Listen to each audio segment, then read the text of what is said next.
Patuloy na ipinamalas ng Oriental Mindoro Police Provincial Office ang malasakit at tunay na serbisyong polis para sa mamamayan matapos maghatid ng tulong sa mga pamilyang mangyan sa bayan ng Bansud, Oriental Mindoro. Patrolwoman Desiree Padilla sa balita. Matagumpay na naisagawa ng Oriental Mindoro Police Provincial Office sa ilalim ng pamumuno ni Police Colonel Edison V. Revita, Provincial Director, ang programang Yakap ng Kapulisan sa Tribong Mangyan. Mangyan Help Desk in the Field sa bayan ng Bansud, Oriental Mindoro. Ang nasabing aktibidad ay bahagi ng Ormin PPO Project Shield na naglalayong palakasin ang ugnayan at presensya ng kapulisan sa mga katutubong pamayanan sa lalawigan.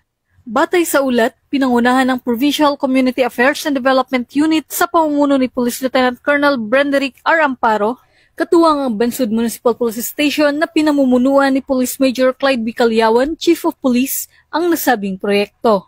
Layunin ng aktibidad na iparamdam sa mga katutubong mangyan ang pagkalinga ng kapulisan at hikayatin silang maging katuwang sa pagpapanatili ng kapayapaan at kaayusan sa kanilang komunidad. Sa sinagawang programa, umabot sa 50 pamilyang mangyan ang nabigyan ng grocery packages, habang 20 batang estudyante naman ang nakatanggap ng personalized na payong na sumisimbolo sa proteksyon ng kapulisan sa kabataang mangyan. Bukod dito, nagsagawa rin ng dialogo at information drive hinggil sa crime prevention, community safety at mga paraan upang maiwasan ang panlilinlang ng mga communist terrorist groups sa mga katutubo. Ayon sa pahayag ni Police Colonel Revita, layunin ng nasabing proyekto na hindi lamang maghatid ng tulong, kundi higit sa lahat ay palawakin ang kamalayan ng mga katutubo sa kahalagahan ng pagkakaisa at pakikipagtulungan sa PNP.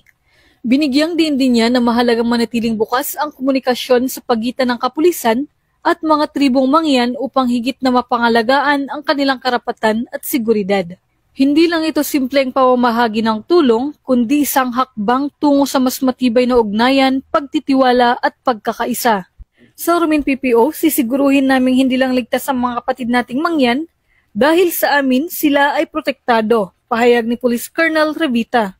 Sa pamamagitan ng ganitong mga inisyatiba, patuloy na pinapatunayan ng Ormin PPO na sa puso ng bawat alagad ng batas ay nananatiling buhay ang diwa ng malasakit, serbisyo at tunay na bayanihan para sa kapwa. Mula dito sa Home of the Police Eco Warriors, Calapag City, Oriental Mindoro, ako ang inyong PNN correspondent, Patrolwoman Desiree Padilla, alagad ng batas, tagataguyod ng Balitang Pulis.